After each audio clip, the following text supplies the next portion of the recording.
Well, it's been over 2 years since we've had Ron Chapman here. COVID got in the way, but we always love having him here. Ron's got a very, an incredible background. He is a master speaker, coach, facilitator. He's got clients all over the world, including the CDC.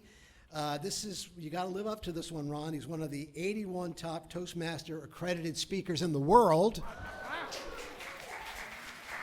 Maybe that's one of the reasons we bring him back, but also because he's delved so deeply into dedicating himself to recovery, forgiveness. As a matter of fact, he formed the Seeing True and Progressive Recovery Network. His latest book, or his newest book, is Progressive Recovery Through the 12 Steps, an Emotionally Sober for Life. And his upcoming book is The Dark Side of Grace. You don't want to miss his 1 p.m. Seminar gathering today, which is Discovering Your Infinite Supply. Please welcome to the stage Ron Chapman.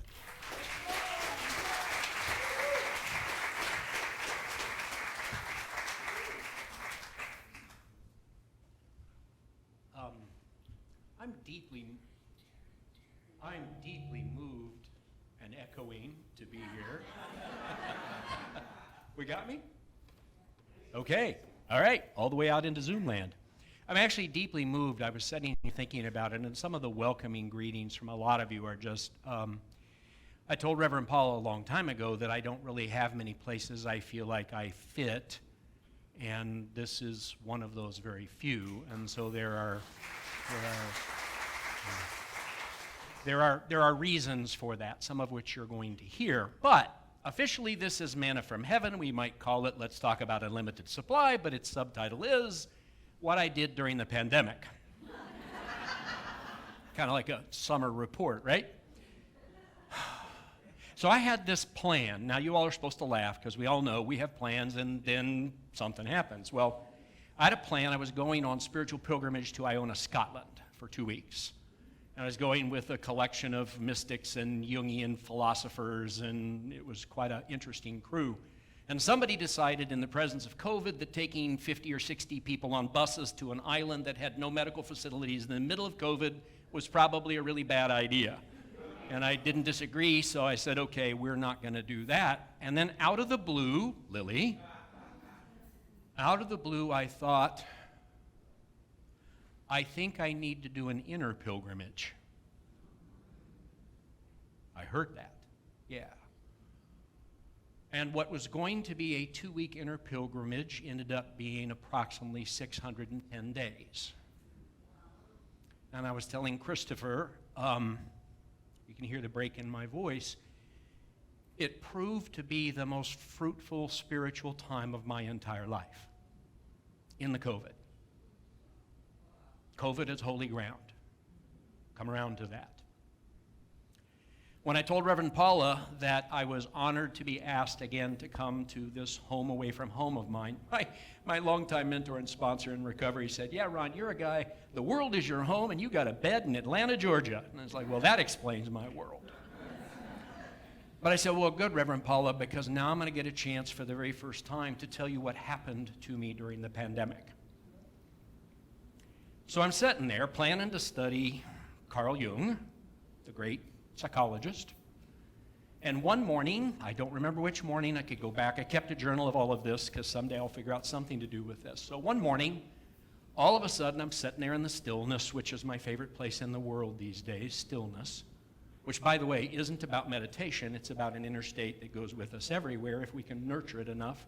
So I'm sitting in the stillness, I've been reading this, and then I get gobsmacked, which I love that word, gobsmacked, right? Bam! And what shows up is this, oh my God.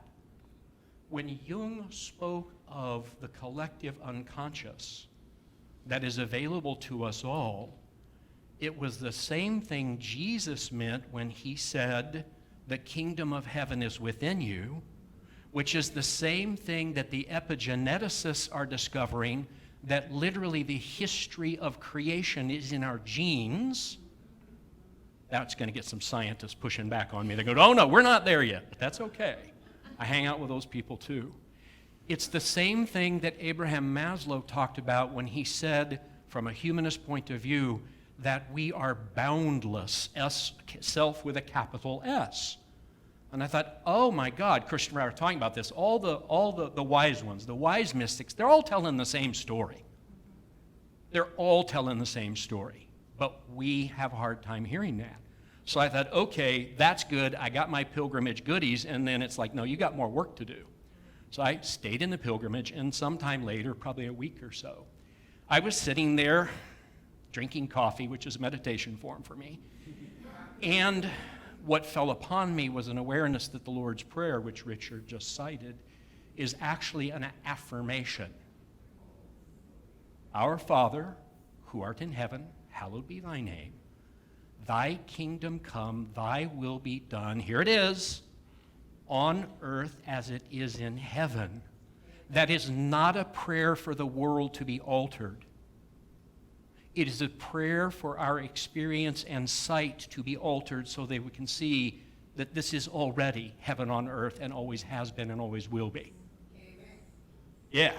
And I go, oh.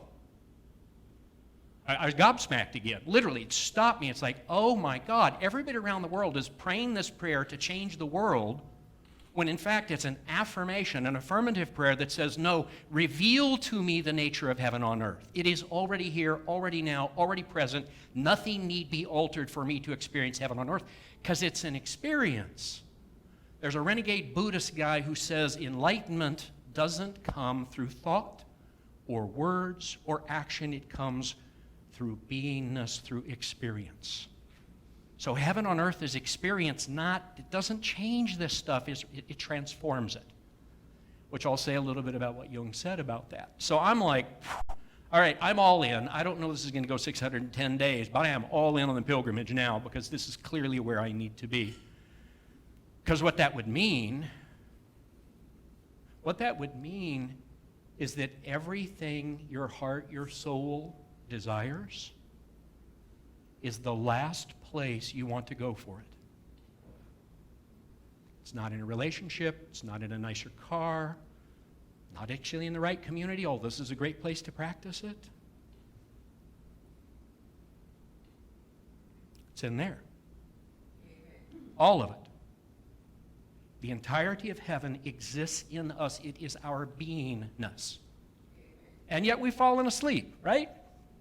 We go around, this is what happens to us. We go around and we look for evidence that in fact we're living in a fallen world. We've been taught that. We look for it. I was just, and when I got into the airport, I happened to be sitting next to someone having a cup of coffee, another meditation, talking meditation, and he started explaining to me all the crime in this area. And all the while that he's talking about crime, I'm affirming in myself that it is not so. That it is not so.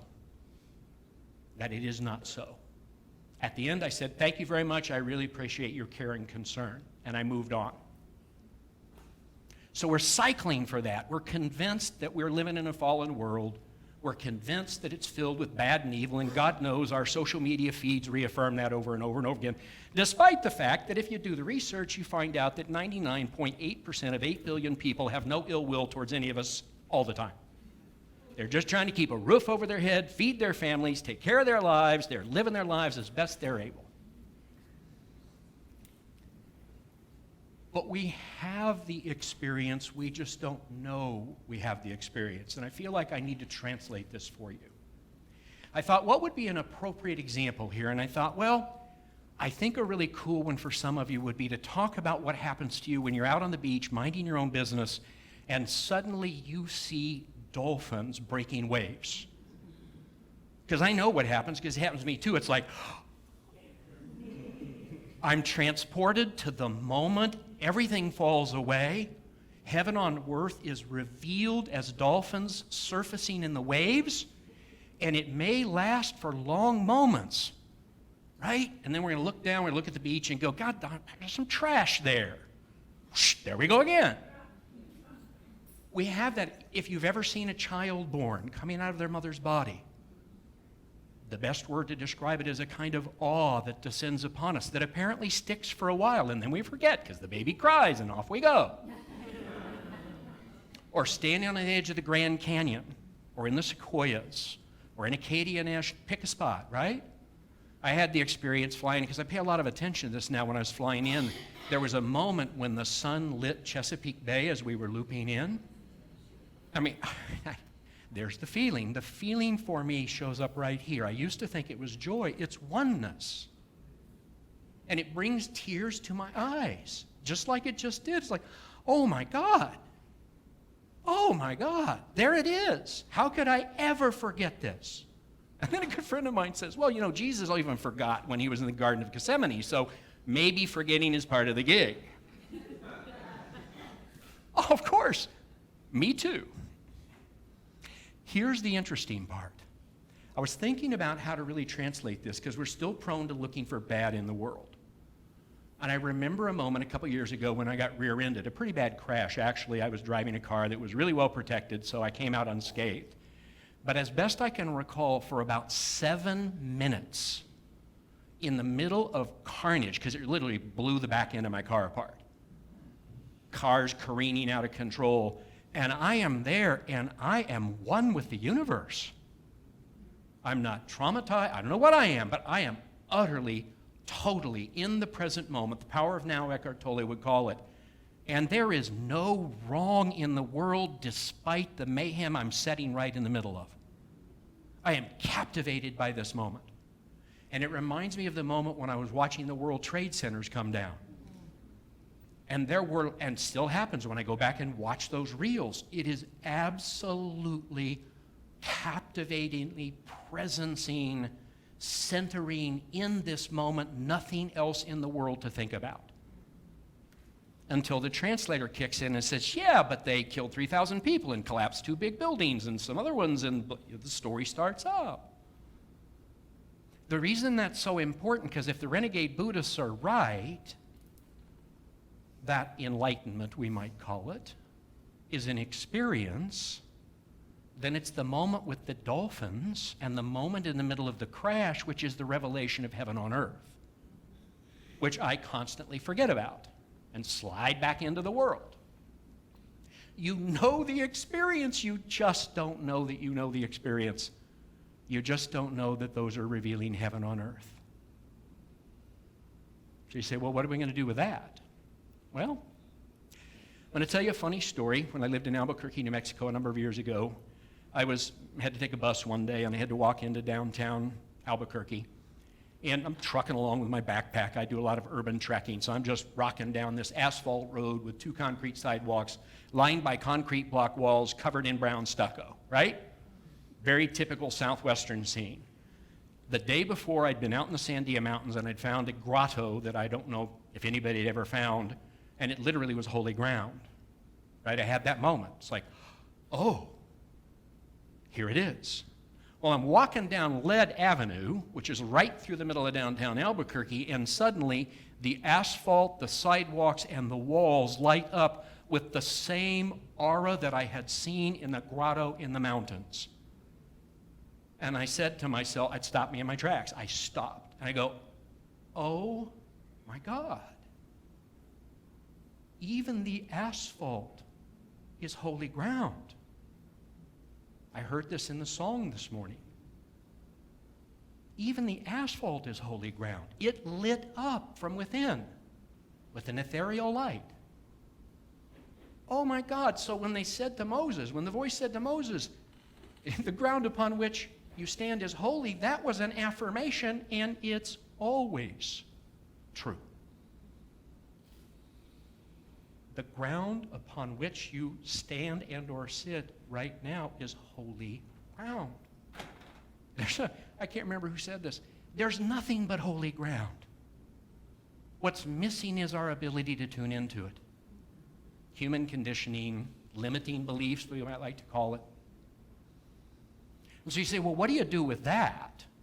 Because the really wise ones say it's not like you can go around and boink yourself on the head with the magic wand and be struck into awareness. Most of us have to do the dirty work. The dirty work is where we have to look at the stuff that collapses us. You know what I'm talking about. It's easy to conjure it up here. Imagine potential nuclear catastrophe in Ukraine. That'll flatten you.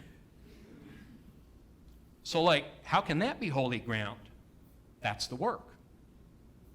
Think of your favorite politician you love to hate. I know you all are above hate, except I also know that you're politicians you love to hate, because you get that too.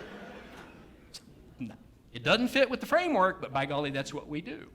Because we drop on our newsreels, and that stuff floods in, and we go like, "Argh! Argh!" I won't say I hate him, but that's really what it is, which is why, of course, Jesus did say something about it profiteth us nothing to pray for our friends. Ouch. I was talking to someone yesterday who will get a good chuckle out of this, who had an encounter in a retail store where she had an experience and she had to work really hard to not collapse into judgment, criticism, and condemnation. That's the work. But we think, this is called spiritual bypassing, that the work is we're going to all sit around in an ethereal glow, we're going to chant and sing beautiful songs, and we're going to all be holy. And then we're going to go out that door, we're going to turn left, and within about 10 blocks, something's going to happen, and we're going to forget our holiness pretty quickly. Usually not followed by, God bless you for cutting me off. So this is where my recovery work, and this is where the shadow work Jung talked so much about. This is where we must go if we are to experience heaven on earth. We have to go look at the ugly, the dirty, the challenging, the difficult, the incomprehensible. And what Jung said, in order to get a transcendent result, it looks like this.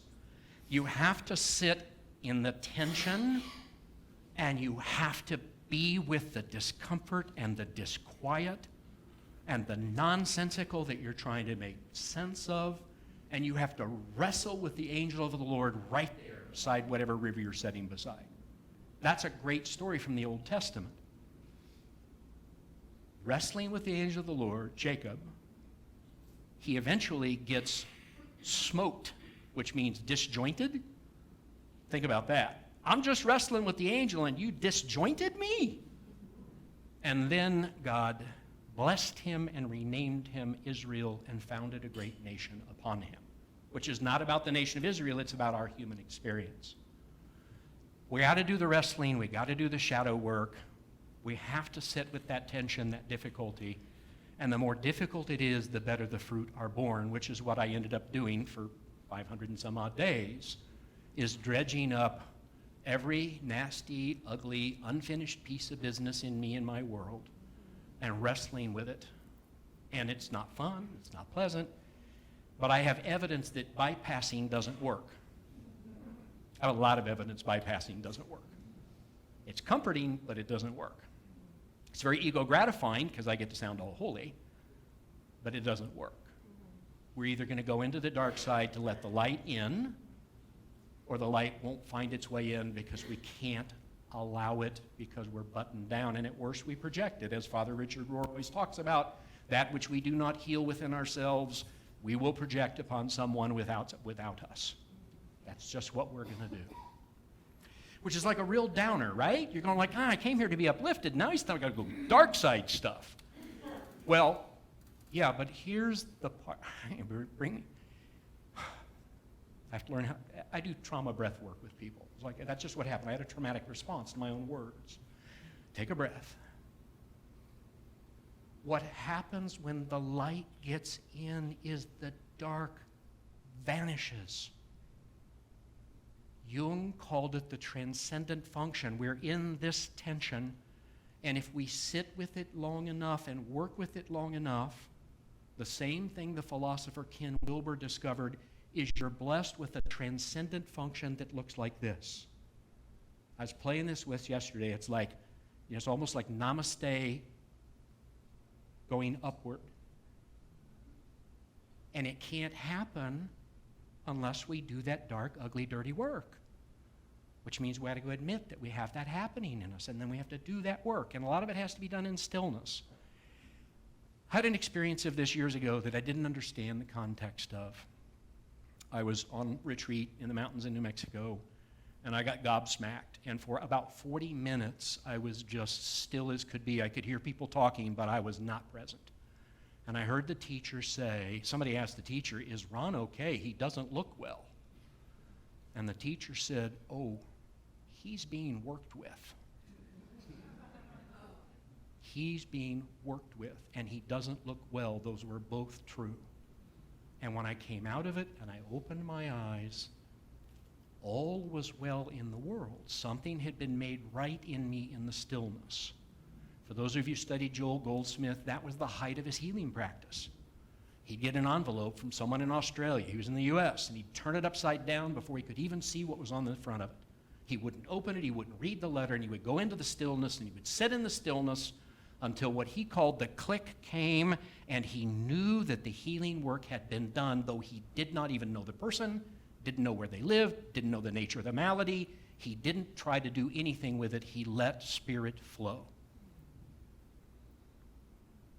The more the darkness gets cleaned up, and I think that's what you were telling me, Christopher. Christopher was saying I seemed more present. I think what's happened is that this 610 days of stuff has cleaned some stuff out of me. I think there's a clearer channel now for things to happen. And Boyd was complimenting me on something. I said, "Yeah, but I've been taught to remember it's not me, it's something pours through me. To claim it is to flatten it. Me and my ego want credit." I'd ask you to raise your hands, but it would embarrass all of you.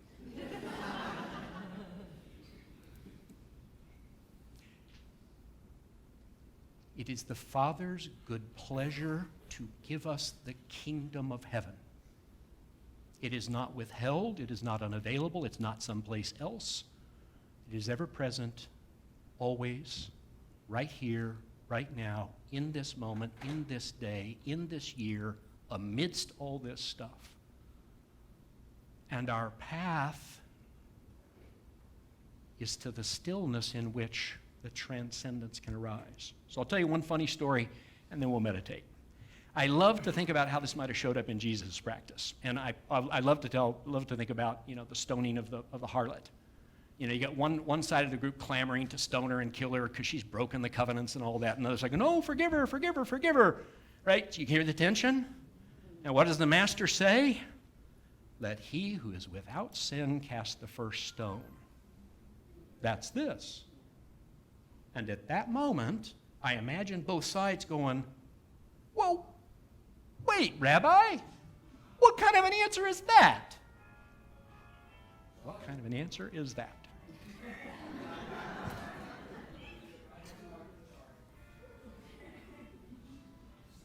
So if you'll close your eyes, we have to believe Jesus had a sense of humor. He's going like, "Yeah, dude, I snuck that one in on you, didn't I?" So close your eyes. Let's meditate for a few moments. I'm going to just gently offer a couple of thoughts.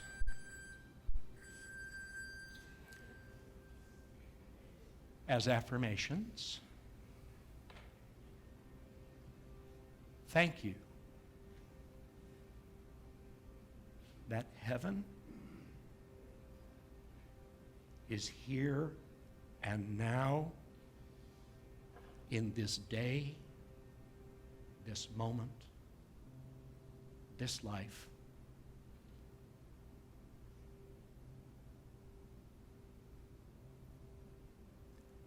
Thank you that the day itself is manna.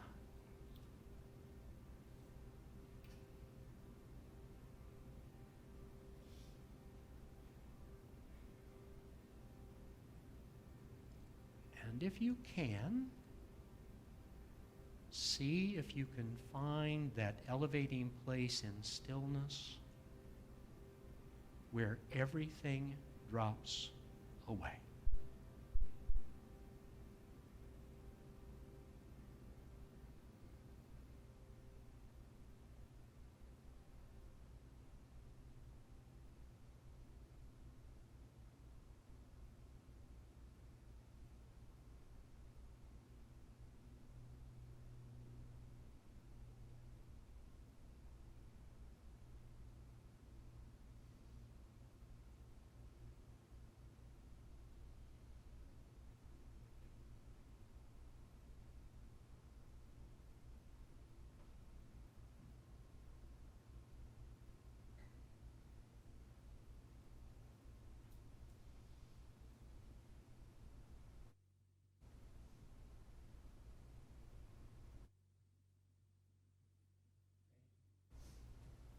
that heaven is already present.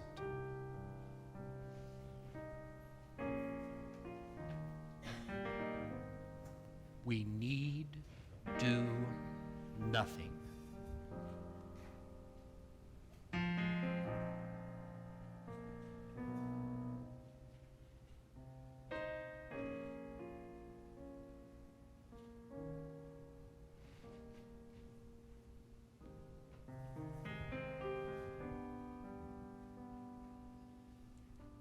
And a deep breath brings you back.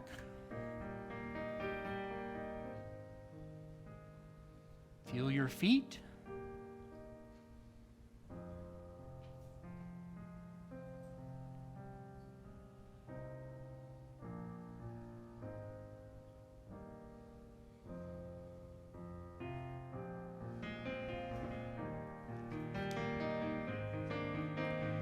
Flow, Spirit, flow through me as I open up to be an expression